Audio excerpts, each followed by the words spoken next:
the Ian Sayaman. And the race is on. My Jopeng from the outside. Balik is running by Daryl Preciosa. Summit Dancer, Musashi, and Power Negotiator is the early trailer. Balik by about 2 lengths, followed by My Jopeng in second. Summit Dancer racing third by Daryl. And passing the half-mile pose.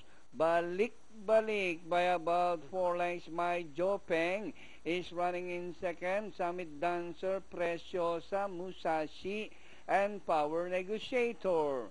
And rounding the far turn, Balik by about 3 lengths, followed by My Jopeng in second. Summit Dancer remains in third by about 2 lengths as they swing for home. Balik, this time by about 5 lengths now. My Jopeng still struggling in second position, and by the rally Summit Dancer, Preciosa. It's still Balik by about 7 lengths now. And finally, number 2, Balik. My Jopeng, Preciosa, Summit Dancer, Musashi, and Power Negotiator.